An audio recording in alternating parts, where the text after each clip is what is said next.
I am pro-life. That shouldn't surprise you since I'm a Catholic priest. But I'm pro-life not simply because I'm a Catholic priest. I'm pro-life because I reverence the beautiful gift of life, which is always a gift from God.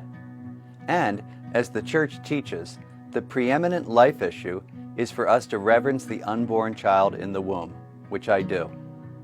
None of that probably surprises you.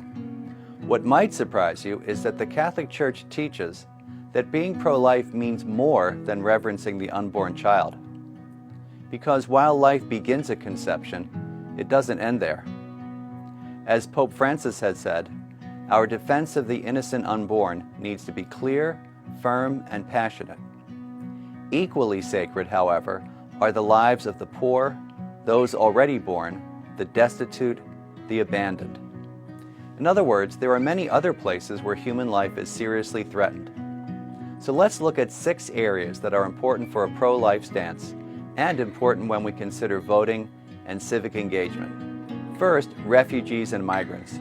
Did you know that there are 26 million refugees in the world and 45 million internally displaced people? Issues surrounding refugees and migrants are life and death issues for the whole world. Why? Not only are these brothers and sisters of ours fleeing hunger, disease, and violence, which can kill, but while they are on the run and in refugee camps, their lives are endangered from starvation and disease. Second, the death penalty. Obviously, that's a life and death issue. The U.S. government recently reinstated the death penalty at the federal level, something that is in direct opposition to Catholic teaching, where the death penalty is, as the Catechism states, inadmissible. Third, the environment. Simply put, if we don't have a world to live in, there won't be any life at all. As Pope Francis made clear in his encyclical Laudato Si, care for the environment, care for the planet, and care for the world that God created is among our highest priorities as Catholics. Fourth, healthcare. Unemployed or underemployed, uninsured or underinsured, poor families often find it difficult, if not impossible, to find the health care that they so desperately need. That leads to all sorts of medical problems, which leads to early and avoidable deaths. Fifth, racism. Our country still labors under the burden of racism, which has been called America's original sin. Catholic teaching also considers racism a sin, and lately we've seen how the lives of black men and women are sometimes at risk, even in their own neighborhoods. Sixth, LGBT issues.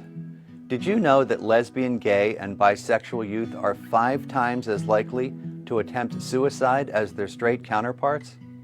Did you know that there has been a horrific spike in fatal violence against transgender people? And did you know that in some countries you can be executed simply for being LGBT? So in many places, whether because of suicide, violence, or executions, LGBT issues are life issues. In his encyclical Evangelium Vitae, St. John Paul II pointed to several life issues beyond abortion. He highlighted not only the ancient threats of the scourges of poverty, hunger, endemic disease, violence, and war, but also new threats. It may be time then to deepen our understanding of what it means to be pro-life. In past decades, we've referred to the consistent ethic of life, or the seamless garment. Newer ways of talking about it are whole life, one life, or every life. But what would help more than a new label is for all of us to care for every life. For the refugee advocate to care passionately about the unborn, and for the pro-life marcher to care passionately about the migrant.